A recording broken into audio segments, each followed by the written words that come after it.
चलिए चलते हैं सीरियल शिव शक्ति के ऑन लोकेशन। यहाँ पर भोलेनाथ ना वो किसी को भी खुश होकर वरदान देते थे, तभी तो उनका नाम भोले बाबा है। लेकिन गणेश जी नो कि भैया पिताजी ने जो किया उसका डैमेज कंट्रोल कर लेते हैं, नहीं तो असुर अगर स्वर्ग तक पहुंच गए तो ये तो वहां पर भूकंप ले आएंगे।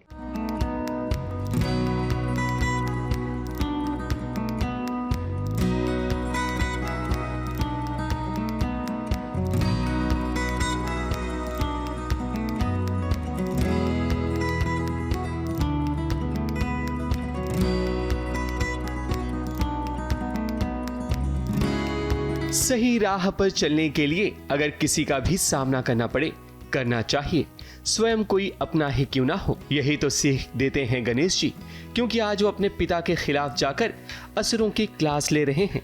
इसलिए तो महादेव को आना पड़ा, वो भी विष्णु जी के साथ, ताकि गणेश जी को समझा सकें। बात दरअसल ये है कि महादेव ने असुरों को ये अनुमति दी है कि वो सोमनाथ द्वार से होते हुए स्वर्ग के द्वार में प्रवेश कर सकते हैं। असुर तो यही चाहते थे कि किसी भी तरह स्वर्ग में एंट्री मिल सके, मगर उन्हें नहीं पता था कि द्वार से गुजरने से पहले गणेश जी का सामना करना पड़ेगा।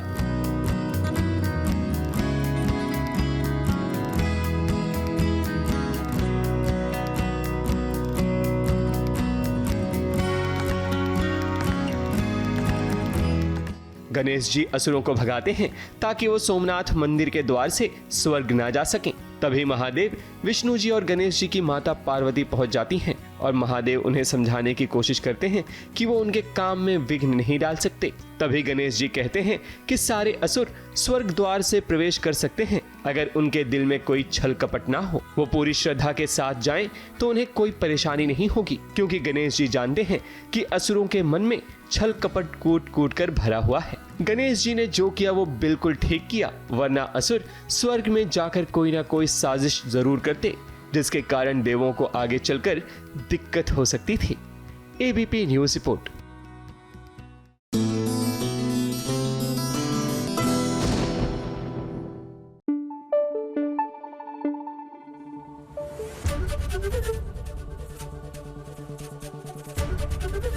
एबीपी न्यूज आपको रखे आगे। अब सरू का कोई ना कोई कनेक्शन है इस परिवार के साथ, ये तो सरू समझ गई है। मतलब ना भी समझे तो एक दिल का कनेक्शन तो है। ऑफ कोर्स दादाजी नो उसकी सरू उनकी पोती है, लेकिन सरू को ये बात नहीं पता। लेकिन पोती होने का पूरा फर्ज दरअसल पूछा जाए तो सरू ही निभा रही है। दादाजी की तबीयत खराब है और दुनिया चाहे इधर से उधर हो जाए, सरू दादाजी को कुछ होने देगी ही नहीं। जल्दी आओ, क्विक! नानी! मॉम! नानी! फिर से इस घर में वापस आ गई।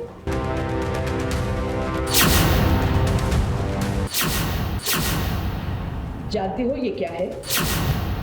अब सारा सच सबके सामने आ जाएगा और पता चल जाएगा कि उस दिन हुआ क्या। सरू ने जो तेल कटोरी में निकाला था उसमें किसी ने बहुत तेज केमिकल मिलाया था। अगर सरू को ऐसा कुछ करना ही होता तो वो पूरी बॉटल में ही मिलाती। इसलिए ये बात तो तय है कि सरू पूरी तरह निर्दोष है। दादी बनी जासूस। वाह दादी, आप जासूसी कर सकती हैं, ये तो कभी सरू ने सोचा ही नहीं होगा। लेकिन अच्छा है, दादी को ना ये करना बहुत जरूरी था। अब दादी के ही घर में क्या क्या नहीं हो रहा है। फिर दूसरे लोग आकर दादी की पसंदीदा पोती पर इल्जाम लगाते हैं तो दादी थोड़े ही छोड़ेगी। वो ऐसा कुछ भी नहीं कर सकती जिससे दादाजी को नुकसान पहुंचे या किसी तरह का दर्द हो। तो अभी सरू चाहती है कि दादू साहब की तबीयत ठीक हो जाए, इसलिए उसने दूसरा एक मलहम मंगाया था गांव से, जिससे घाव भरते हैं। तो वो लेकर अभी, जैसे कि कामिनी जी ने पहले उसे घर से निकाला था ये बोल के कि तुमने मिलावट की है, उसके बाद तो उसको एंट्री नहीं है घर में, तो वो छुप छुप के घर में आती है और दादू साहब को मलहम लगा देती है। फिर क्या होता है आप बताइए। का फोकस खाली है उसकी बेटी और उसकी नातिन जो है उर्मिला और अनिका। तो वो चाहती है कि इस घर में जो जायदाद जायदाद है, प्रॉपर्टी है, सब कुछ इन दोनों को आ जाए। तो सरू जो गांव से आई है, सरू हैज बिकम अ थ्रेट। अब सरू तो सीधी सादी है और बहुत सयानी है। दादी और दादाजी ये बात जानते हैं। अब सरू चाहती है कि दादाजी जल्दी से ठीक हो जाएं, इसीलिए उसने एक गांव से एक तेल मंगाया था। उस तेल से मालिश करने से दादाजी ठीक हो जाएंगे जल्द से जल्द। और दादी जानती है कि सरू कभी भी किसी का बुरा नहीं कर सकती है। फिर ऐसे में दादी ने सोचा कि चलो तेल की जांच पड़ताल कर ली जाती है। सरू ने जो तेल कटोरी में निकाला था उसमें किसी ने बहुत तेज केमिकल मिलाया था। अगर सरू को ऐसा कुछ करना ही होता तो वो पूरी बॉटल में ही मिलाती। इसलिए ये बात तो तय है कि सरू पूरी तरह निर्दोष है। अब कामिनी का ये सब किया धरा है। कामिनी ने ही सरू को घर से बाहर निकाल दिया था और अब देखिए कामिनी को लगा कि उसकी चोरी पकड़ी जाएगी तो कैसे मगरमच्छ के आंसू निकाल रही है और सरू को गले लगा रही है। अरे अरे अरे, मुझसे इतनी गलती कैसे हो? हमारी आस्तीन में सांप निकला और मैं इस बेचारी लड़की को इल्जाम लगाया। मेरे ऊपर ही आने वाला था, तो ये थोड़ा ये कैरेक्टर थोड़ा नर्वस भी हो गई थी कि आज शायद पकड़ा जाएंगे, लेकिन उसने चाल दिया। मैंने इतनी शातिर है ना कि वो बचने के लिए कुछ भी कर सकती है। तो मैं वो इस सीन के पहले वही हम डिस्कस कर रहे थे कि वो बचने के लिए ना मतलब कुछ भी करेगी। जैसे उस किसी के ऊपर डाल दिया, और चाहिए तो अन्नपूर्णा जी को इम्प्रेस करने के लिए मतलब सरू को गले लगाना क्या था। मेरे हिसाब से मैं जब खड़ी थी सेट सीन में मुझे लग रहा था वो शायद उसका पैर भी पड़ जाएगी। अब सरू एक स्वाभिमानी लड़की है। उसके साथ जो हुआ वो सच में ठीक नहीं हुआ, इसीलिए उसने दादी सास से कह दिया कि मेरा प्यार आप लोगों के लिए जैसा था वैसा ही रहेगा। मैं हमेशा आप लोगों का आदर सम्मान करूंगी, लेकिन अब इस घर में नहीं आऊंगी। देव भी यहाँ पर मौजूद है। फिलहाल देव ने कुछ कहा नहीं। अब देखते हैं कि सरू क्या अपने घर में वापस आ पाएगी या नहीं। मुंबई से कैमरामैन सुजीत मिश्रा के साथ ABP news report.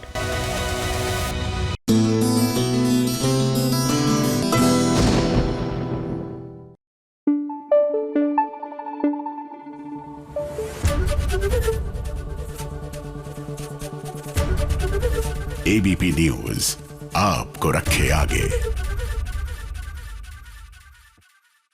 Serial Kumkum Bhagya, यहाँ प्रार्थना को कुछ कुछ होने लगा है शिवांश के लिए, लेकिन अनफॉर्चुनेटली शिवांश को अभी वो वाली फीलिंग नहीं महसूस हो रही है।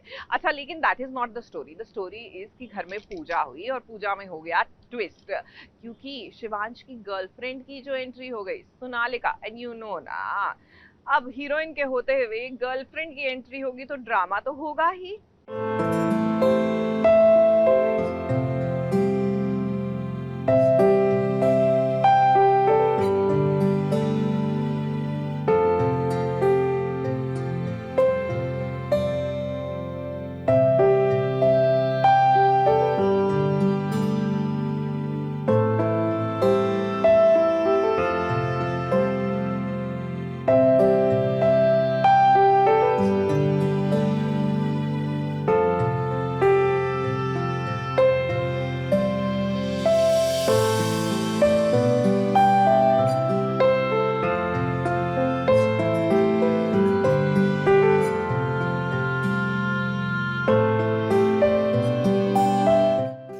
जिस तरह का प्यार चाहती थी, धीरे धीरे उसे वो प्यार महसूस होने लगा है, और वो ये रौनक के लिए नहीं बल्कि शिवांश के लिए महसूस करने लगी है।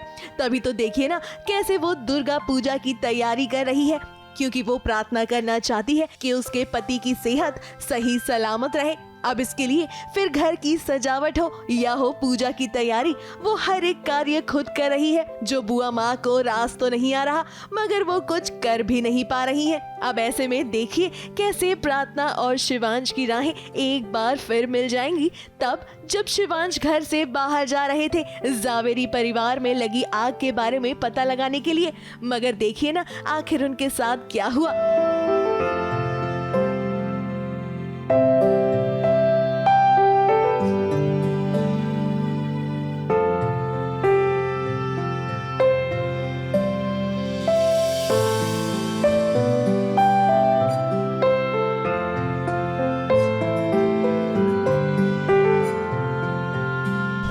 ऐसी बहुत सारी चीज़ें हुई जिसकी वजह से प्रार्थना को लगा कि ये बुरे इंसान नहीं, बहुत अच्छे इंसान हैं, उनके अंदर भी इमोशंस है, वो पत्थर दिल नहीं है, इसलिए अभी से प्यार हो गया है। अब ये वाला सीन आपने कई बार देखा होगा। हाँ, प्रीता के साथ भी तो कुछ ऐसा ही हुआ था ना। ऐसे में प्रार्थना भी उनसे अलग थोड़ी ना है। वैसे शिवांश इस पूजा की वजह से घर के बाहर नहीं जा पा रहे, और तो और उन्हें अब घर में रहकर ही प्रार्थना के साथ पूजा का हिस्सा बनना होगा। अब क्योंकि ये सीरियल की दुनिया है, यहाँ तूफान ना आए ऐसा भी तो नहीं हो सकता ना। अब प्रार्थना हवन की आग तो आपने बुझा ली, लेकिन सामने आने वाली तूफान को कैसे रोकेंगी जो आपके ठीक सामने आने जा रही है।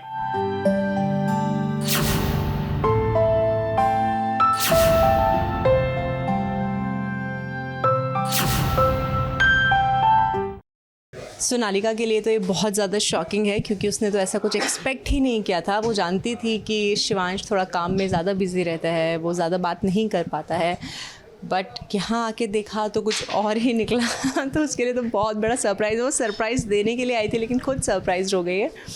तो देखो अभी उसका रिएक्शन क्या रहता है। लीजिए, हो गई है शिवांश की गर्लफ्रेंड यानी कि सोनालिका की एंट्री।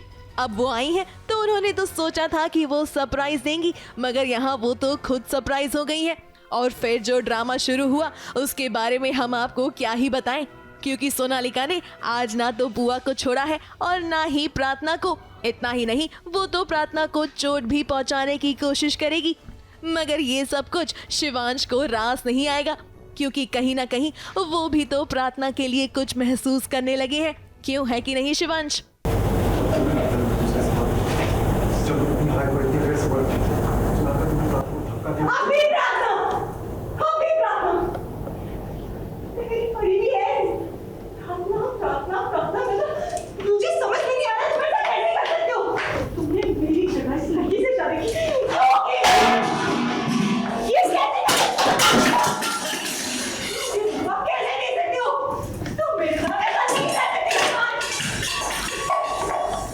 उसका पहले तो नहीं था, ऑब्वियसली पहले उसे गिल्ट फील हो रहा था, लेकिन उसने जब प्रार्थना को धक्का दे दिया और स्पेशली बुआ माँ से को धक्का दिया, उनको थोड़ा फटकारा, तब शिवांश को लगा कि बड़ों के साथ ऐसा तो नहीं कर सकते, बुआ माँ को वो माँ की तरह मानता है। तब उसको थोड़ा उसने बोला कि अब जब तुम शांत हो जाओगी तो हम जाके बात करेंगे। पहले ऑब्वियसली वो जानता है कि उसने लड़की के साथ गलत किया है तो बुरा उसे लग रहा था, लेकिन उसका पॉइंट यही है कि फिजिकली मत हर्ट करो औरतों को। अब शिवांश, आपने गलती की है तो भुगतना भी तो आपको ही पड़ेगा ना। मगर कोई बात नहीं, आपके साथ अब प्रार्थना का साथ है, तो हमें इसकी पूरी उम्मीद है कि प्रार्थना आपकी पूरी मदद करेंगी। ABP news report.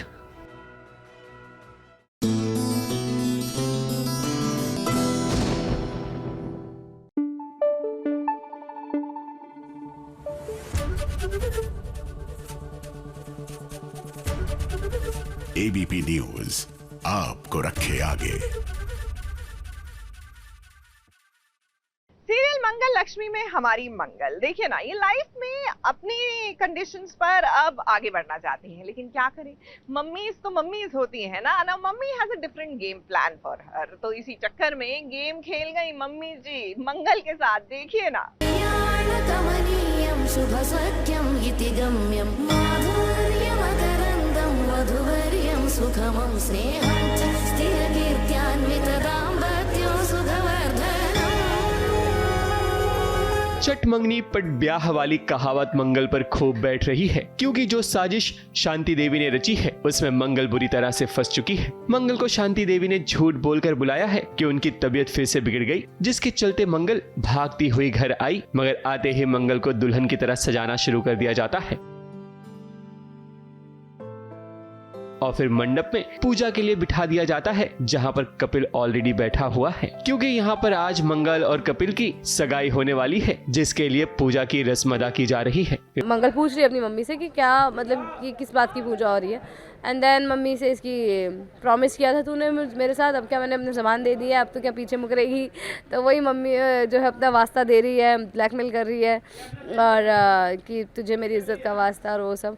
और मंगल अभी बिल्कुल हेल्पलेस हो चुकी है। शांति देवी तो चाहती है कि मंगल की शादी कपिल से हो जाए। अब वो क्या है कि शांति देवी को आप सभी जानते हैं कि वो कैसी है। बॉस के साथ मंगल की शादी हो जाएगी तो उनके परिवार को ही फायदा होगा, मगर कोई ये नहीं पूछता कि मंगल भला क्या चाहती है। पर वहीं आदित्य काफी खुश है क्योंकि उसे लग रहा है कि कपिल की सगाई मंगल से नहीं बल्कि किसी और से हो रही है। कहीं ना कहीं ऐसे पता चला है ऑफिस में कि कपिल जी की सगाई हो रही है और मुझे ऐसा लगता है ये मंगल नहीं कोई और लड़की है। इससे मैं बहुत खुश हूँ कि फाइनली कपिल का पीछा छूटा, बिकॉज ये हमेशा मुझे ऐसा कहती है कि कपिल मंगल का बॉयफ्रेंड है और मुझे थोड़ी सी इनसिक्योरिटी होती थी, पर अब वो सारी इनसिक्योरिटी दूर हो गई है क्योंकि मुझे ऐसा लग रहा है कि उसकी सगाई किसी और से हो रही है, तो मैं बहुत खुश हूँ।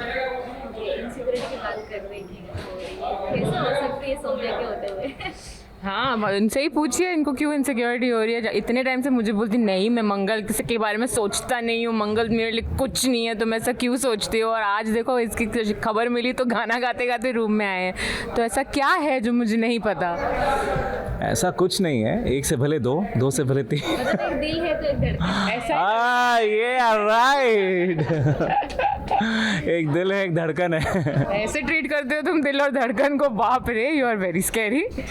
अरे स्कैरी क्या है यार, बस है अपना दिल तो आवारा, ना जाने किस पे आएगा। तीसरी आने वाली है, सोच लीजिए आप लोग क्या होने वाला है। दो संभाले नहीं जा रहे। शायद ये दो नहीं संभाले जा रहे, तीसरी शायद समझ जाए। We have no comments on this.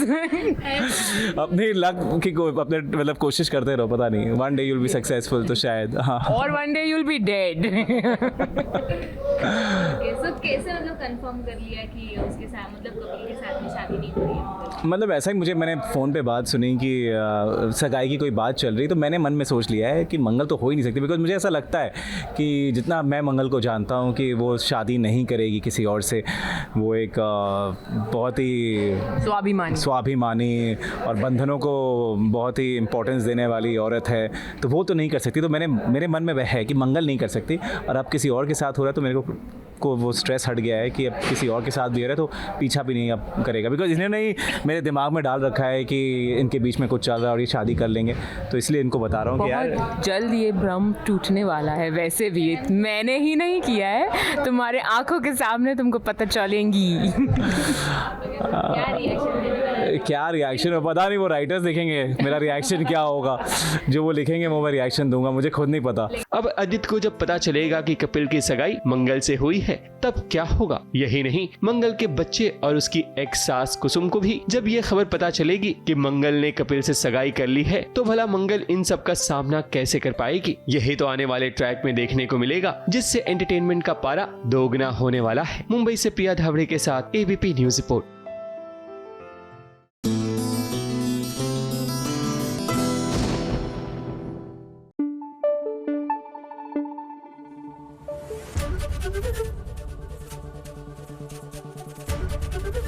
ABP news आपको रखे आगे। भाई स्पेशल ऑप्स के दूसरे सीजन का मैं तो बेसब्री से इंतजार कर रही हूँ। I think I have made that very clear. तो उससे पहले चलिए कास्ट और इस सीरीज के डायरेक्टर के साथ एक खास मुलाकात कर लेते हैं, because I seriously want to know कि ये दूसरा सीजन पहले की कहानी से डिफरेंट होने वाला है या उसी तर्ज पर कहानी आगे बढ़ेगी। ओके, इन्वेस्टिगेशन और थ्रिलर की दुनिया में आप सभी का स्वागत है। मैं ऐसा इसलिए कह रही हूँ क्योंकि आज हम थोड़ा सा इन्वेस्टिगेशन करने वाले हैं स्पेशल ऑप्स की खास टीम के साथ में। सबसे पहले थैंक यू सो मच आपका हमारे साथ जुड़ने के लिए। तो सबसे पहले करण, मैं थोड़ा सा आपसे ना माफी मांगूंगी। मैं सर से पहले एक क्वेश्चन पूछना चाहती हूँ। मैं आपको प्लीज पहले सर से पूछिए। सर, जैसे हिम्मत सिंह की हम बात अभी तक देखते आए, कहानी जैसी रही है, यूपीआई की दुनिया में जब बात की जाती है, आप कितने टेक फ्रेंडली हैं या क्या बताना चाहेंगे, इसे कैसे डील करते हुए दिखाई देंगे? इसमें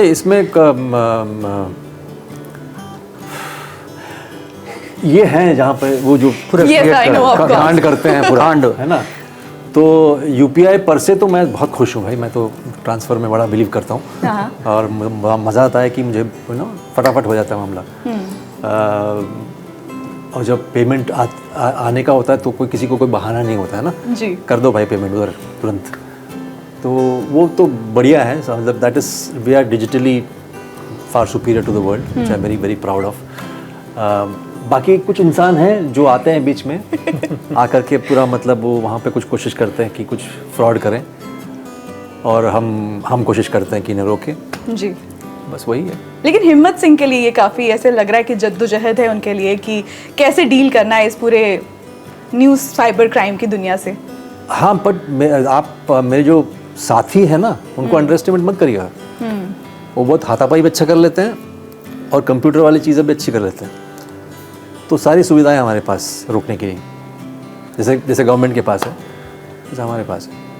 ताहिर, अब आपसे जानना चाहूँगी कि कैसा लगा, क्योंकि हमको पता है कि आप एज अ ऑडियंस पहले देख चुके हैं एंड फिर इस बार जब आपको एंटर करना था तो, और वो भी एक ऐसे सिस्टम के साथ में जो शायद ही लोग बात किए हैं, यूपीआई के बारे में और फिर साइबर क्राइम के बारे में बहुत कम बात होती है, तो क्या कहेंगे आप? जी, सबसे पहले तो बहुत गर्व की बात थी कि हिंदुस्तानी प्लेटफॉर्म पर इतना बड़ा शो और इतना सक्सेसफुल हुआ था। और मुझे याद है ऑडियंस की तरह मैंने क्या महसूस किया था। तो सीज़न 2 ज्वाइन करने में I was very very proud, but at the same time एक रिस्पॉन्सिबिलिटी रहती है। पर मैं पर्सनली ऐसे प्रोजेक्ट्स ज्वाइन करने में I feel very excited to join them, जहाँ पर एक ऑडियंस की एक्सपेक्टेशन हो। और जहाँ तक पार्ट रहे इस किरदार का, मैंने जब सुना था तो मैं बहुत भावुक हुआ था, क्योंकि अनप्रिडिक्टेबल है, लेयर्ड है और कंटेम्प्रेरी है साथ में। अक्सर जब हम इस प्रकार के किरदार देखते हैं तो वो अपने बल से या हथियारों से लड़ते हैं, ये अपने दिमाग से लड़ता है। And he uses technology which is suppose to be a strength against the government and against the people. And I think एक बहुत ही रेलिवेंट टॉपिक है, खास करके आज के राजनीतिक माहौल में। And it's a very very exciting part, क्योंकि जिस प्रकार नीरज सर ने लिखा है, आपको कुछ लेयर्स दिखेंगे एक एंटागनिस्ट के, जो शायद ही आपने एक सीरीज में इंडिया में पहले देखे। एक वर्ड यूज हुआ है आपके लिए जिसका नाम है कलेक्टर। जी, तो क्या कुछ कलेक्ट किया आपने पर्सनली जब इन्फो आपको लेना था इसके लिए? इस पार्ट के लिए? इस पार्ट के लिए जी, वो जो लिखाई थी इतनी स्ट्रॉन्ग थी कि जो कलेक्ट करना था वो था स्क्रिप्ट के साथ समय स्पेंड करना, और रिहर्सल के वक्त काफ़ी इंजरीज, क्योंकि एक्शन था। एंड एक वो कहावत है, the more you bleed in prep the more you sweat in prep the less you bleed in war. तो इसी कुछ प्रकार का हमारा था, क्योंकि 10 दिन की जो फाइट की ट्रेनिंग रही करण और मेरी, वो काफ़ी गंभीर, काफ़ी हेक्टिक थी। सो वो कलेक्ट किया। पर जहाँ तक ये टर्म है collector, I think it's a very unique way to refer to someone, specially क्योंकि ये इंटेलिजेंस सर्कल्स में कहते हैं कि, जैसे कि आपने ट्रेलर में देखा कि इस किरदार को कलेक्टर कहते हैं। और क्यों कहते हैं, ये एक बहुत एंटरटेनिंग रीज़न है जिसके लिए आपको जुलाई 11 को जियो हॉटस्टार पे देखना पड़ेगा, स्पेशल ऑप्स 2। ओके, नाउ करण, मैं अब आपसे जानना चाहती हूँ, क्योंकि हमने आपको टीवी पे एज अ लवर बॉय देखा है, and now when we see Khaki और where we talk about special ops, कैसा रहा है? क्योंकि काफ़ी डिफरेंट कैरेक्टर्स में आपको मोल्ड होते हुए देखा है हमने। तो इस बार जब स्पेशल ऑप्स आ रहा था, क्या कुछ सोचा था? क्योंकि अब चीज़ें बदल रही है उसके कैरेक्टरिस्टिक्स वाइज और बहुत चीज़ें होने वाली हैं, तो कैसे किरदार दिखने वाले हैं? पहली बात तो क्योंकि ये सीज़न 2 है, तो एज एन एक्टर आप सबसे पहले स्क्रिप्ट में यही ढूंढते हैं कि किसी तरीके से आप हाउ डू यू रियलाइज कि ये कैरेक्टर इवॉल्व हुआ है फ्रॉम सीज़न 1, बिकॉज एक टाइमलाइन है, एंड ऑफ कोर्स कहीं ना कहीं ये सीज़न 1.5 से भी जुड़ा हुआ है जी। तो वो आप कड़ी को पहले समझते हैं, फिर देखते हैं कि किस तरीके से ग्रो हुआ। बिकॉज एज एन एजेंट अगर आपने पहला सीज़न देखा होगा तो वो रिक्रूट होता है, रिक्रूट होने के बाद थोड़ा सा ट्रेन होता है, फिर फील्ड में जाता है, और जितने आप फील्ड में जाते हो उतने आप एक्सपर्टीज भी आपकी बढ़ जाती है। तो चूंकि ये मेरे कैरेक्टर के लिए बहुत ही एक्शन हैवी सीजन है, so I had to look like मैं इतने साल इस फील्ड में एज अ रॉ agent, as an undercover agent बिता चुका हूँ। So knowing weapons had to be a part of my second nature. At the same time, hand-to-hand combat had to be a part of my very well-trained system. Because जिस mission पे ये मुझे भेजते हैं sir, वो बहुत ही covert है और बहुत ही टाइम बाउंड है, तो I have to be that sharp, that precise and that quick with the outcome. And to be able to do all of this takes a lot of preparation, which is actually the most fun part of it. तो बहुत सारी rehearsals हैं, बहुत सारे set pieces मैंने खुद ही अपने isolation में प्रैक्टिस करने शुरू कर दिए थे, with an action choreographer on the side before the script came to me, so that पता नहीं क्या डिज़ाइन करेंगे sir, but let me just be as prepared as I can, because मैं जानता हूँ कि सर का नेचर कैसे शूट करने का। He is very quick, he loves one shots, so आज लाइक मैं अपनी खुद की जो पर्सनल आर्टिलरी है उसको इतना शार्प कर लूँ। So all of that was is what's different about second season, and frankly speaking, it was just a blast shooting it. I think one of the most toughest seasons रहा है shoot करने के लिए, क्योंकि locations बहुत दूर थी। Yes. हम सुबह 3-3 बजे उठ के जाते थे, प्लस फिर पूरे दिन आप रिहर्सल आप एक्शन कर रहे हैं और बहुत ही डिफिकल्ट कंडीशंस में कर रहे हैं। You know you are in blistering cold में, सिर्फ टी शर्ट पहनी हुई है, पानी के फुहारा आप पे इसकी ही बात शायद सर ट्रेलर लॉन्च पे कर रहे थे कि आप गर्मी में शूट किया है आपने। But I, you know, while I understand sirs कि इनका ग्राउस कहाँ से आता है उस बात को लेके, but एक दिन तो एक्चुअली जान निकल रही थी बिकॉज मैं और you know there's another character doctor Harminder, हम शूट कर रहे थे on a bridge called the Diamond Bridge. That's in the middle of like 2 mountains. 2 degree का टेम्परेचर है, आई थिंक 1 या 2 डिग्रीज था, and this in the middle of the day with the bright sun, और मुझे सिर्फ एक T shirt पहननी थी। And it was just so difficult to do that, and then there was an action sequence in that. तो while ये abroad का sequence shoot करने में दिखने में बड़ा मजा आता है, okay. but मुझे लगता है कि सर कहीं ना कहीं इंडिया और स्टूडियो is nicer, वो थोड़ा controlled atmosphere होता है। तो but yeah, all in all, it was a lot of fun to do. आप agree करेंगे? नहीं बट मैं ये शिवम सर ने बहुत सही, was this interview the last interview जब मैं कहा कि मैंने इंडिया वाला शेड्यूल सिलेक्ट किया था? I think it was the last interview. So sir, you made a very wise call. I want to tell you, because that controlled atmosphere is enviable. Sir आपसे मैं जानना चाहूँगी, केके सर के साथ shoot करना आपको, मैंने सुना कि पता नहीं था कि शूट करने वाले हैं, तो हाउ वाज इट? और इस बार के सीजन में जिस तरह से डायनामिक्स दिखाए हैं उसको ओवरऑल ध्यान में रखते हुए पिछले सीजन से अभी कंटिन्यूएशन में लाना, how easy difficult it was? KK के साथ ये होल स्टोरी की बात, होल स्टोरी आल्सो सी इस वक्त जो स्टोरी है बहुत बड़ी स्टोरी। सीजन 1 की स्टोरी इतनी बड़ी नहीं थी, बहुत बड़ी है। और क्योंकि साइबर वार की स्टोरी है, हमारे लिए साइबर वार वो मुझे समझने में टाइम लगा कि क्या है क्या नहीं है, बट द स्टोरी इटसेल्फ बहुत बड़ी कहानी लिखी गई है, बहुत सारी कैरेक्टर्स थे। और तो एक जो बाहर का जो पार्ट है, जितना भी इंटरनेशनल आप देख रहे हो सब नीरज ने शूट किया हुआ है, और इंडिया का पार्ट मेरा शूट किया हुआ है।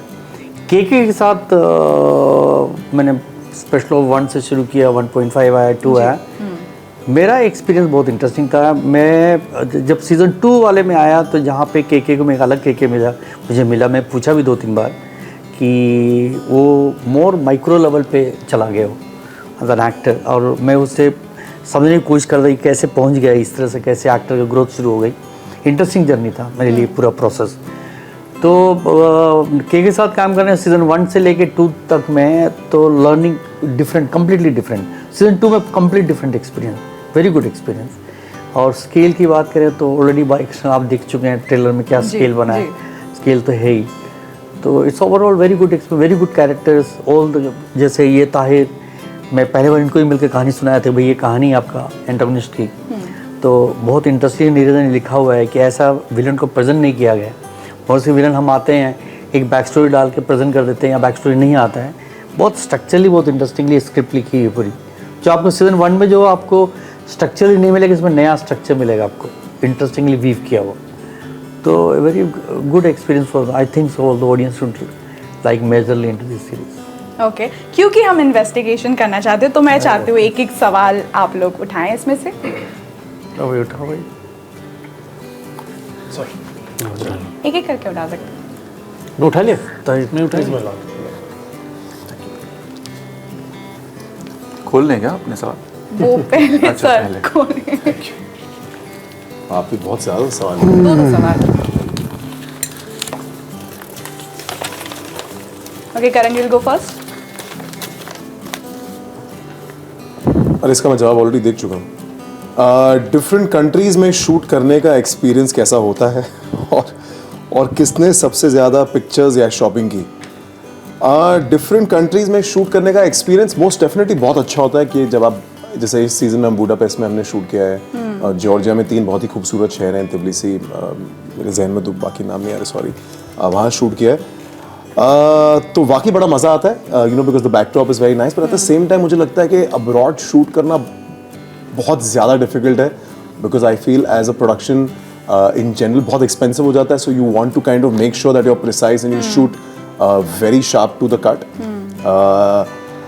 बट मज़ा आता है डेफिनेटली। शॉपिंग जिस किस्म की शूटिंग हम करते हैं और आप नीरज सर के साथ काम करेंगे, शॉपिंग तो दूर की बात है, सांस तक लेने का वक्त बड़ा डिफिकल्ट सा हो जाता है। सो नहीं, शॉपिंग तो नहीं हो पाती। ओके, के सर? अगर आपको किसी कलाकार की ज़िंदगी जीनी हो तो वो कलाकार कौन होगा? I love my life. I am okay with my self, very comfortable. Okay sir. ये दोनों क्वेश्चन तो मेरे साथ मतलब आता नहीं। एक तो है क्या साइबर क्राइम का शिकार आप हुए हैं या कभी नहीं हुआ मैंने। फिर क्या आपका कोई परिचित इसका शिकार हुआ है? के सर इसका जवाब शायद आप दे सकते हैं। क्या चीज़? इसका साइबर क्राइम से रिलेटेड कभी कुछ? नहीं, कभी नहीं हुआ। या किसी को आपने सुना हो? क्योंकि सुनने में अभी इंटरव्यूज में मैंने सुना है कि इनका एक्सपीरियंस हुआ है, इनका है मतलब सुनेगा। बट मेरे साथ कभी हुआ नहीं। क्या मेरे ख्याल से हो सकता है कि मैं थोड़ा कम यूज़ करता हूँ, तो उस वजह से शायद ना होता हो।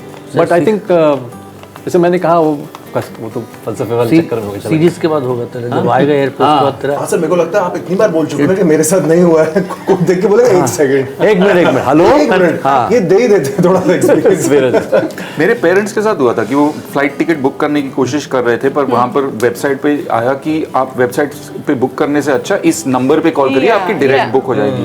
तो उन्होंने तो कर लिया, और फिर जब उस नंबर पे कॉल किया तो उन्होंने फिर क्रेडिट कार्ड नंबर और सीवीवी मांगा, तो फिर उन्हें समझ में आया कि कुछ गड़बड़ है। तो ये सब पेरेंट्स के लिए एक वार्निंग है कि प्लीज फोन पर अपने क्रेडिट कार्ड डिटेल्स ना दिया करें। आपका सवाल? वो मेरा सवाल था। किसी को स्टार की इन्वेस्टिगेशन अगर आपको करनी हो तो क्या इन्वेस्टिगेशन करना चाहेंगे? को स्टार की तो नहीं सोच सकता, पर नीरज सर की इन्वेस्टिगेशन अगर मुझे करनी हो तो फिर वो जब कोई भी एक्टर शॉट देता है तो वो असली में क्या सोच रहे होते हैं, क्योंकि वो बहुत कम शब्द के इंसान है। वो सिर्फ जब कहते हैं तो मूविंग ऑन कहते हैं और चल पड़ते हैं, तो असली में उनके दिमाग में क्या चल रहा होता है उस बात की इन्वेस्टिगेशन मैं करना चाहूँगा। ओके, एक लास्ट राउंड। अच्छा, एक और मैं इसको एक निकाल के दे दूँ? हाँ दे दो यार, दे दो। शायद तुम्हारा नसीब बेटर है सर।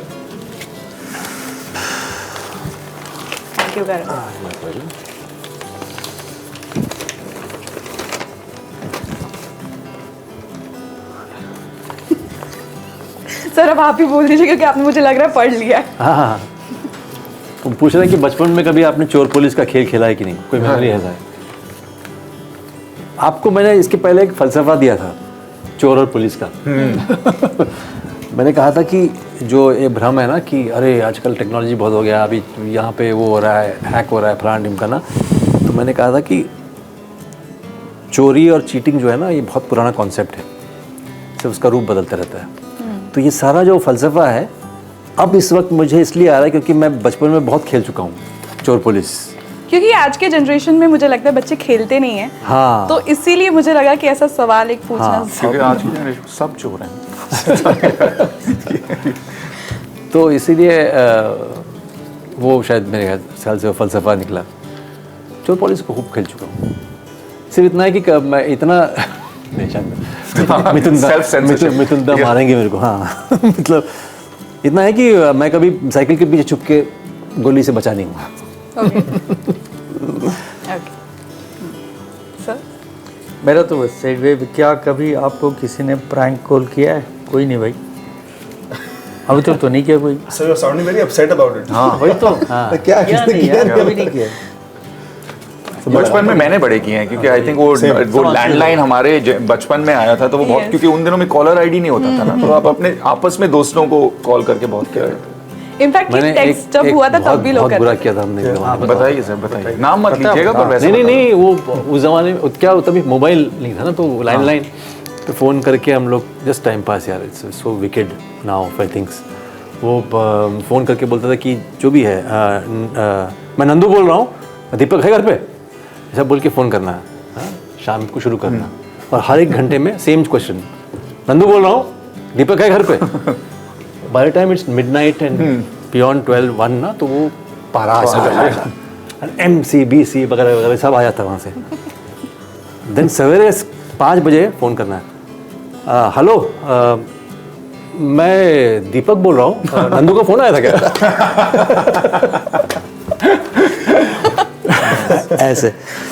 ऐसे सब प्रैंक्स हमने किए बस। अगर मान लिया जाए कि आपको कभी कोई अरेस्ट कर लेता है, तो सबसे पहले आपकी फैमिली को क्या लग सकता है कि आपने क्या किया होगा? मेरी फैमिली को लगेगा जो प्रैंक कॉल सर को नहीं आया ना, वो मेरे परिवार को आया बिकॉज मैं मेरी ये पर्सनैलिटी है नहीं, मैं ज़्यादा ऑल्टरकेशन में जाता नहीं। कभी फिर भी ऐसा हो जाता है, कभी कुछ हो गया और कभी कुछ लगा फैमिली होगा। मैं I will just say na, you got arrested for your looks. Yeah, I mean, sir, that lady killer. You got arrested for your looks. I'll buy sir's answer. Okay. I feel that would be a better one. Yeah. I don't want to sound like a very good boy, but I'm usually on the right side of the law. Okay. I know that makes me sound boring, but yeah. Yeah. ये मुझे apply नहीं करता, पर मैं बताता हूँ, आपके को स्टार्स में से पहला कॉल किसका आया था जब नए सीजन का आगाज होने वाला था? तो मैं पहले में था नहीं, तो इसीलिए ये नहीं, पर मैं ये कह सकता हूँ कि इस सीजन के लिए मेरी पहली मुलाकात शिवम सर के साथ हुई थी, जब उन्होंने इस किरदार के बारे में बताया था। And I was blown away by the way it was written. Thank you so much. आप सभी ने वाकई में मुझे काफ़ी अच्छे जवाब दिए हैं और मैं बहुत डरी हुई थी इंटरव्यू करते वक्त, क्योंकि मैं भी एक फैन की तरह देख चुकी हूँ इस सीरीज को। तो thank you so much sir. Thank you. Thank you. This is fun.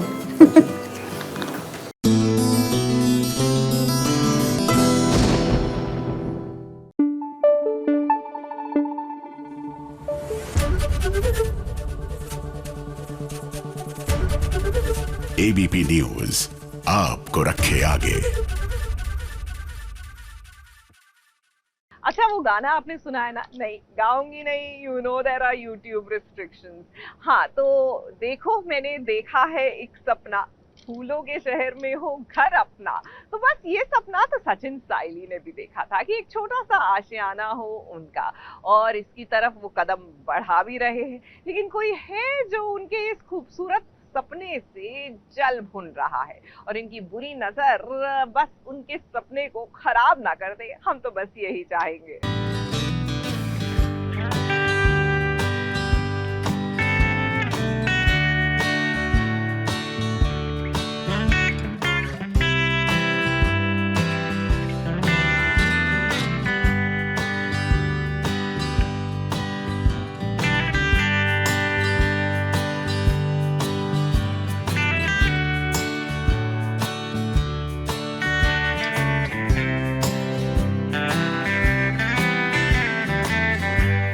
मेरा है एक छोटा सा सपना, तारों के तले एक घर हो अपना।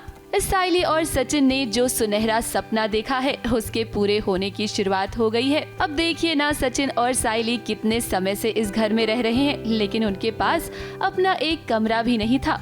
सचिन और साइली ने अब ठान लिया है कि वो अपने लिए एक प्यारा सा कमरा बनाएंगे। देखिए तो जरा अपने इस आशियाने के लिए सचिन कितनी मेहनत कर रहा है। कमरा बनाने के लिए जो जो सामान वो लेकर आया है, उसमें वो बिल्कुल भी कमी नहीं कर रहा है। अब भाई जाहिर सी बात है कि ये सचिन और साइली के सपनों का कमरा है, तो इसमें कंजूसी नहीं होनी चाहिए। अरे सही सुन, बेस्ट ऑफ बेस्ट सामान आएगा अपने कमरे के लिए, और ये अंदर तो रखना होता है ना सही, अभी घर के बाद में रखेगा, गली मोहल्ले में कोई उठा के ले गया तो ना नुकसान है, अपना सामान इधर सेफ है। देखिए सचिन और साइली को इतना खुश देखकर रेणुका को बिल्कुल भी अच्छा नहीं लग रहा है। अब भला ऐसा कैसे हो सकता है कि साइली और सचिन खुश रहें और रेणुका बीच में टांग अड़ाने के लिए ना आए। क्या चल रहा है ये क्या है? ये घर है कि सीमेंट का गोदाम? ये क्या है? ये सब हटाओ, मेरे घर को धूल मिट्टी से भर दिया। क्या बाबा की भाई को इतना चटकती गाय को? ये रेती है, घर का सामान है, तू तो ऐसे चिल्ला रही है जैसे कोई जंगली जानवर को बांध रखा है कि जा काट ले बाबा की भाई, जा काटने वाले के। सचिन और साइली का तो ये ड्रीम है, मतलब दुनिया हो जाएगी अगर कंप्लीट उनके, अगर उन्हें ये कमरा मिल जाएगा। सो वी आर ट्राइंग कि पहले हम सारा सामान जमा करें, जो भी कमरा बनाने के लिए चाहिए होता है, ईंट सीमेंट रेती, एंड वी आर ट्राइंग कि हम पैसे जमा भी करें इनफ कि हम कमरा बना सके। अब उसी पे चर्चा हो रही है कि सामान घर के अंदर क्यों रखा है, बाहर क्यों नहीं। अब कमरे के लिए घर में जो सामान आया है, उसे देखकर रेणुका भड़क गई है। रेणुका चाहती है कि ये सामान घर से बाहर रखा जाए, क्योंकि घर में उसकी सहेलियां आने वाली हैं और उसकी सहेलियों को ये बिल्कुल भी अच्छा नहीं लगेगा। ये सामान उठाओ जल्दी से यहाँ से।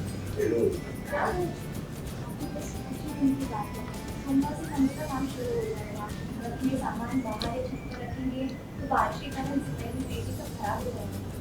वो मेरी समस्या नहीं है। मुझे पहले बताया नहीं ना कि ये सब करना है। मैंने अपने कामों के हिसाब से दिन का प्लान किया है, इससे मैंने बिल्कुल सही। रेणुका तो बिल्कुल भी नहीं चाहती है कि साइली खुश रहे, तभी तो देखे ना उसने साइली को कितने सारे काम थमा दिए हैं। रेणुका चाहती है कि साइली उसकी सहेलियों के लिए ढेर सारा खाना बनाए। उसको बस चाहिए कि हम खुश ना रहे। इंटेंट उसका वही होता है कि यार why these people, how can they be happy, they don't have luxury of life, money कुछ भी नहीं है इनके पास, फिर भी ये लोग खुश कैसे रह लेते हैं। तो बार बार पोक करने के लिए कुछ ना कुछ टास्क दे देती है, कुछ काम दे देती है। And she is not happy कि हमारे कमरे के लिए हमने एक स्टेप भी लिया है। उसकी फ्रेंड्स आ रही है तो वो बस मुझे काम पे काम दिए जा रही है, but she didn't tell me, तो मैंने मेरा दिन अकॉर्डिंगली प्लान किया था। देखिए तो बाबा यहाँ साइली की मदद करने की कोशिश कर रहे हैं, लेकिन रेणुका साइली की एक भी बात सुनने को तैयार नहीं है। वैसे हम आपको बता दें कि आने वाले ट्रैक में ना सचिन और साइली के साथ बहुत बुरा होने वाला है। इससे साइली और सचिन कमरा बनाने का सारा सामान छत पे रख देंगे, जिसके बाद बारिश आएगी और बारिश की वजह से सारा सामान खराब हो जाएगा। अब देखना होगा कि क्या साइली और सचिन का कमरा बनाने का सपना टूट जाएगा। ABP news report.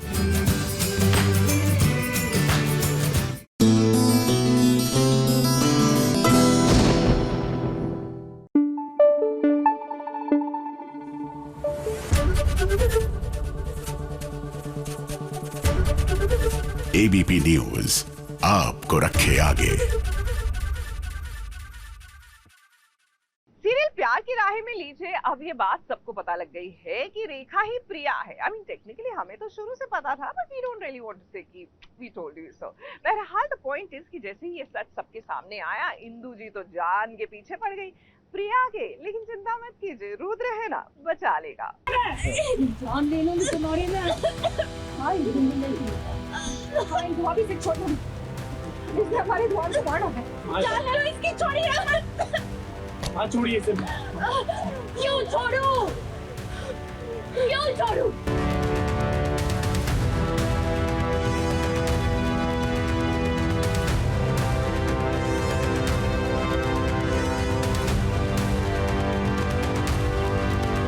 जो तुम्हें भाभी भाभी कहते रहता था, दिन रात तुम्हारे आगे पीछे घूमता रहता था, तुम्हारी इतनी इज्जत करता था, तुमने उसी का खून कर दिया, उसकी जान ले ली। क्यों? क्यों मारा उसे? उसे मार कर मुझे भी मार देना, मैं मार डालूंगी इसे, मार डालूंगी। माँ छोड़िए इसे माँ।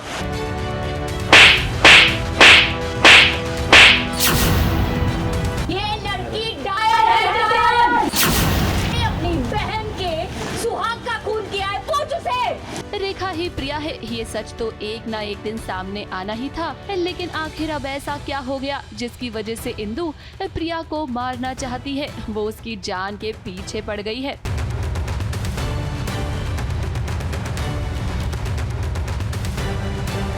अब दरअसल हुआ ये है कि प्रिया ने रूहान की जान ले ली है। अब आप सभी को तो पता ही है ना कि रुद्र का भाई रूहान भी हिंदू के साथ मिला हुआ था। खून कर दिया और ये अभी भी तुम्हारे सामने खड़ी है जिंदा। यहाँ पर रुद्र भी प्रिया से यही सवाल करना चाहता है कि आखिर उसने ऐसा क्यों किया, उसने अपनी बहन का सुहाग क्यों उजाड़ा। जो तुम्हें भाभी भाभी कहते रहता था, दिन रात तुम्हारे आगे पीछे घूमता रहता था, तुम्हारी इतनी इज्जत करता था, तुमने उसी का खून कर दिया, उसकी जान ले ली। क्यों? क्यों मारा उसे? अब हमें पता चला है कि ये सब कुछ प्रिया ने रुद्र को बचाने के लिए किया है। हालांकि ये सच वो अभी रुद्र को बता नहीं सकती है। देखिए ना, सबके सामने सारा सच तो आ गया है, लेकिन अभी तक रुद्र की माँ का सच सामने नहीं आया। बहुत शॉकिंग सीक्वेंस है, रेवलेशन है, बहुत ही ज्यादा शॉकिंग रेवलेशन है।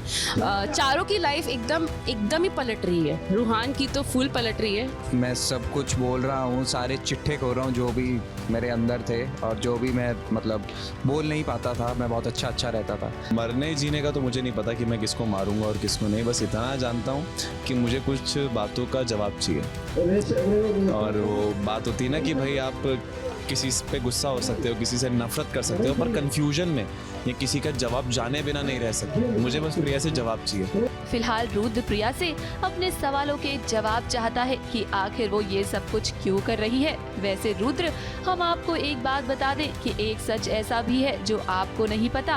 प्रिया के साथ क्या क्या हुआ है, अपनी माँ इंदु का सच भी तो आप नहीं जानते हैं ना। यार मेरी सास ना इतनी ज़्यादा शैतान है ना कि उनका राज ही सामने नहीं आ रहा। को संजना के आ रहे, इसके आ रहे, उसके आ रहे, पर उनके ही नहीं आ रहे। तो जस्ट सोचो कौन से लेवल की शैतान है। अब ये सीन तो आपने देख ही लिया, लेकिन जरा देखिए पर्दे के पीछे कैसे बारिश में पूरी कास्ट शूट कर रही है।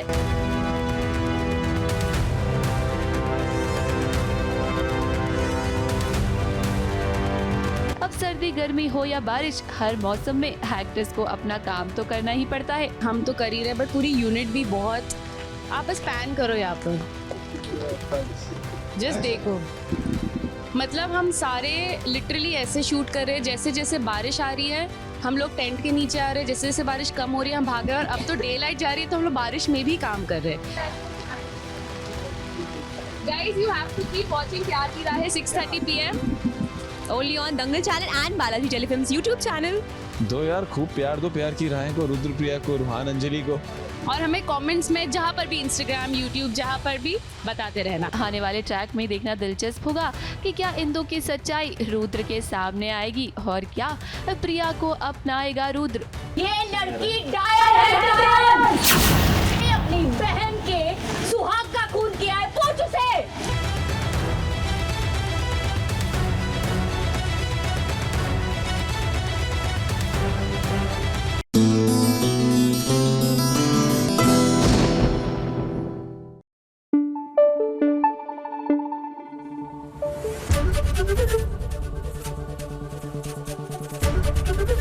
एबीपी न्यूज आपको रखे आगे। जाने अनजाने में रीत जो है ना थोड़ी सी टेंशन में आ गई थी, क्योंकि उसको लगा उसकी चोरी पकड़ी गई, लेकिन थैंकफुली ऐसा हुआ नहीं। क्या है कि वो अंडर कवर थी, यानी कि बहू वाली पूरी अपनी ड्यूटी निभा रही थी जासूसी करने की, और उसे लगा कि राघव को पता चल गया, लेकिन नहीं, थैंकफुली नहीं पता चला, और इसी बहाने दोनों का रोमांस भी हो गया।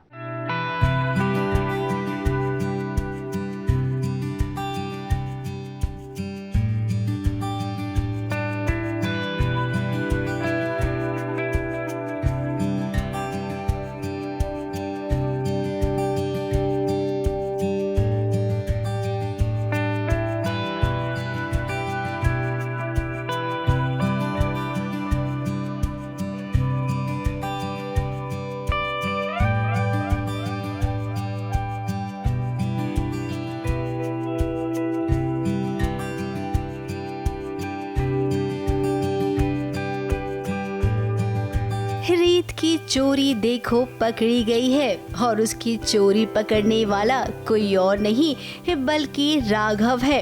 अब जैसा कि आप सब जानते हैं कि रीत अपना ससुराल छोड़कर जा चुकी है, तो ऐसे में राघव को लग रहा है कि रीत सबसे बचने के लिए अपना रूप बदलकर उससे मिलने आई है।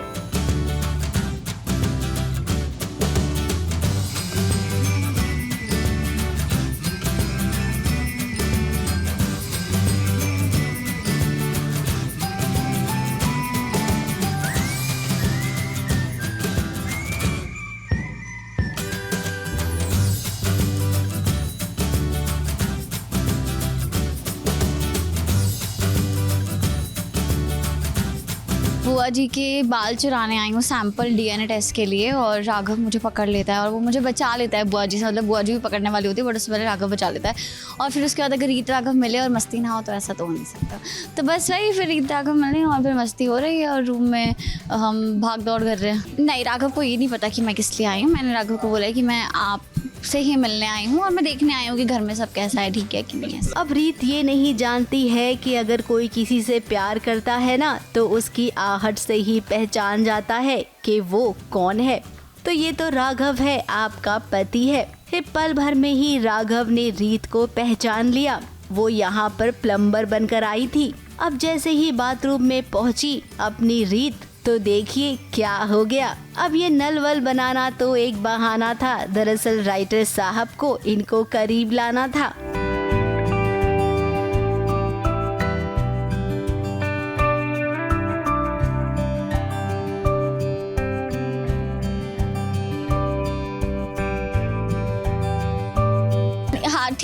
मतलब ठीक तो नहीं चल रहा, ऑब्वियसली प्लम्बर की ज़रूरत है, लेकिन मुझे कुछ नहीं आता है, तो मैं कोशिश बहुत की और उसी कोशिश के चक्कर में मेरे ऊपर पानी आ जाता है और मेरी दाढ़ी वाड़ी सब निकल जाती है। और अभी भी ये बार बार निकल रहा है, इसलिए मैं ऐसे कर रही हूँ, क्योंकि आप थोड़ा भी मुस्कुराते हो ना तो वो ग्लू निकल जाता है। कितने प्यारे लगते हैं ना ये दोनों एक साथ। अब चाहकर भी राघव को रीत ये नहीं बता पा रही है कि आखिर वो यहाँ पर क्यों आई थी। दरअसल रीत यहाँ पर बुआ जी के खिलाफ सबूत ढूंढने आई थी। उसे बुआ जी का डीएनए टेस्ट करवाना है, जिसके लिए वो यहाँ पर आई थी। अब बुआ जी की चोरी पकड़ी जाने वाली है बहुत जल्द। उगलवाने की पूरी कोशिश कर रही है। देखिए, उगलवा लिया और हो गया काम, और होने के प्रोसेस के बीच में बहुत कुछ हो सकता है। घनचक्कर है पूरी बुआ जी बवाल जो क्रिएट करती हैं, लेकिन वो और भी बवाल क्रिएट कर सकती हैं और सारी की सारी बात जो सुई है वो किसी और की तरफ भी डाल सकती है। राघव की सबसे खूबसूरत बात यह है कि जब तक उसके सामने सबूत ना आए तब तक वो विश्वास नहीं करता। तो अभी भी वो सबूत की वेट कर रहा है, लेकिन सबूत उसके सामने आया नहीं है, और इसीलिए वो ऐसा कोई पैतरा अपनाएगा ताकि मेरे मुँह से सच निकल ही आए। लेकिन वो सच निकलेगा कि नहीं, ये तो हम आप एपिसोड देखेंगे। रीत को सबूत भी मिल गए हैं। राघव के सामने भी बुआ जी का पर्दा फाश हो रहा है। वैसे हम सब जानते हैं कि बुआ जी बहुत बड़ी खिलाड़ी है, जैसे तैसे 3-5 कर वो खुद को बचा ही लेंगी। ये तो वक्त ही बताएगा, क्योंकि बुआ जी इतनी जल्दी हार तो नहीं मानेंगी, ये तो बात तय है। वो कहीं कहीं बात को घुमाने की कोशिश करेंगी, लेकिन उन्नति और राघव के ऊपर डिपेंड करता है कि वो बुआ जी पर विश्वास कर पाएंगे या नहीं। वो यही खुलासा करने आई थी कि नीता को छत से, जो उनकी मदर है जिनको वो एकदम अंधाधुंध प्यार करते हैं, उनको छत से मैंने ही धक्का दिया है। इस बात का सबूत उसके हाथ में लगा है। अभी तो एक सबूत लगा है, अभी तो और भी सबूत लगने बाकी है। लेकिन फिलहाल यहाँ पर अब बुआ जी को कुछ दिनों तक संभल कर रहना होगा, क्योंकि रीत एक तो रिपोर्टर है और उस पर बहू रानी। तो सोचिए ना बुआ जी आपका क्या होगा। ABP news report.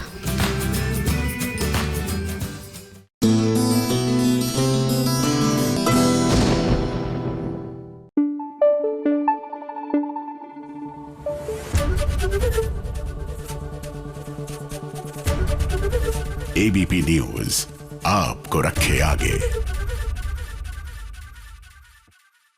अच्छा, मुंबई वालों को सही मजे आ रहे हैं बरसात में। भाई हमारे यहाँ पर तो बस माहौल बना हुआ है, इन द सेंस कि ऐसा लग रहा है कि कितनी अच्छी हवा चल रही है और बिल्कुल बारिश अभी आई कि कभी आई, लेकिन ऐसा कुछ नहीं हो रहा है। पता नहीं, पत्ते हिलते रहते हैं लेकिन हवा छूती भी नहीं है हमको। नेवर माइंड, फॉरगेट हमारी आप बीती। ऐसा करते हैं, आपको वहां लिए चलते हैं जहां लोग एक्चुअली में मॉनसून का आनंद ले रहे हैं, और आज तो इनका आनंद 2 गुना हो गया है। आखिरकार सौरभ राज जैन और सिद्धार्थ कुमार तिवारी के साथ मॉनसून पर चाय की चर्चा, पकौड़ों का साथ एंड ऑफ कोर्स नया सीरियल शुरू हुआ है, तो बातचीत तो बनती है।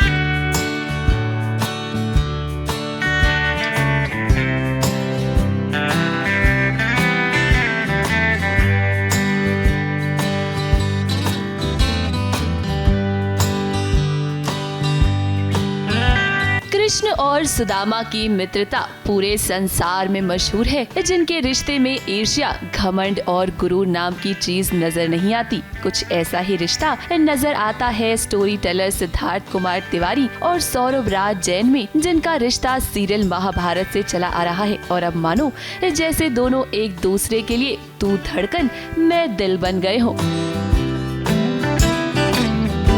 मैं इसे कृष्ण सुदामा कहूँ या कुछ भी कहूँ, आई थिंक बहुत इम्पॉर्टेंट है कि हमारे रिश्ते ज़िंदगी में जुड़े रहें। Saurabh is such a great actor, इनके साथ काम करने का मौका ही हमें कम मिलता है। कभी कभी ये मान जाते हैं करने के लिए, तो हम खुश रहते हैं। I think it's such an honor to be with him. He's such a Pooja, I think. yeah. Saki is actually missed here. But what a बहुत ही अच्छा लगता है जब कुछ लोग जो पैशनेटली किसी कहानी के साथ जुड़ते हैं। As an actor Saurabh puts in so much into building his character on screen, हर एस्पेक्ट पे वो काम करते हैं। So such an honor to work with you, Saurabh. इनकी दोस्ती का रंग और भी चढ़ गया जब मुंबई से दूर उमरगांव में झमाझम बारिश हो रही थी। ऐसे में दोनों ने एक दूसरे के लिए समय निकालकर मॉनसून के मजे लिए। बारिश में छाता लेकर साथ चलना, एक साथ बारिश में पकौड़े खाना और चाय की चुस्कियाँ लेना, ये दोस्ती के रिश्ते को और भी मजबूत बनाता है। मैं तो ये बोलूँगा इनका बड़प्पन है कि ये मुझे दोस्त बोल रहे हैं। मेरे लिए तो सिद्धार्थ सर थे, सर हैं और सर ही रहेंगे। हमारे हाथ ये मौका इसीलिए लगा क्योंकि स्टार प्लस पर सौरभ राज जैन का नया शो तू धड़कन में दिल शुरू हो गया है, वो भी 23 तारीख शाम 7 बजे से। सौरभ और SKT प्रोडक्शन हाउस का रिश्ता दिन ब दिन और भी गहरा होता जा रहा है क्योंकि सौरभ का ये चौथा शो है स्टोरी टेलर सिद्धार्थ कुमार तिवारी के साथ। यस, ये मेरा 4th टाइम है स्वास्थ्य प्रोडक्शंस के साथ। महाभारत, महाकाली, चंद्रगुप्त मौर्य और अब तो धड़कन में दिल, और चारों ही बिल्कुल अलग अलग किरदार। आई थिंक मेरे लिए राम गोपाल वर्मा से लेके संजय लीला भंसाली तक मेरे लिए अगर कोई है तो आई थिंक वो सिद्धार्थ सर हैं। और इससे ज़्यादा मैं क्या ही बोलूँ। Every time he gives me a different character, और जब मैं वो डिफरेंट कैरेक्टर कर लेता हूँ तो मुझे फिर उसी कैरेक्टर्स के लिए बार बार कॉल्स बाहर से आते हैं जो मैं मना कर देता हूँ। लेकिन सर हमेशा मुझे कुछ नया करने का मौका देते हैं और उसके लिए मैं हमेशा आभारी रहूँ। तू धड़कन में दिल एक बहुत ही ब्यूटीफुल सी कहानी हम लेके आ रहे हैं स्वास्तिक और स्टार प्लस पे।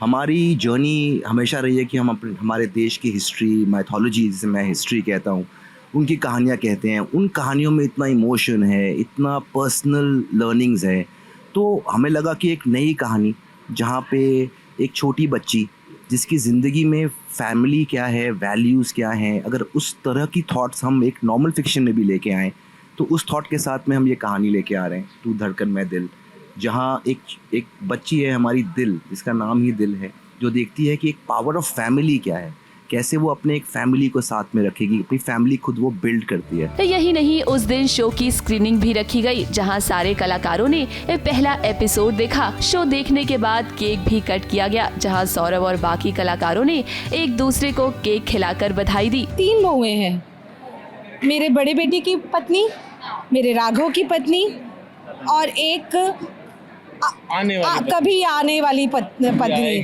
आएगी कि नहीं आएगी वो भी हमें नहीं पता है, अभी नहीं पता है, वो तो भगवान के हाथ में है और या राइटर्स के हाथ में है।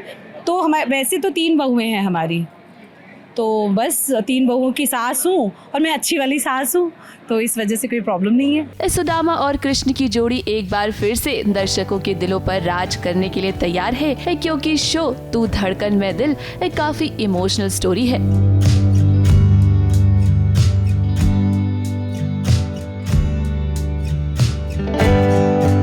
गांव से शुभ्रा पांडे और कलीम सलमानी के साथ ABP न्यूज रिपोर्ट।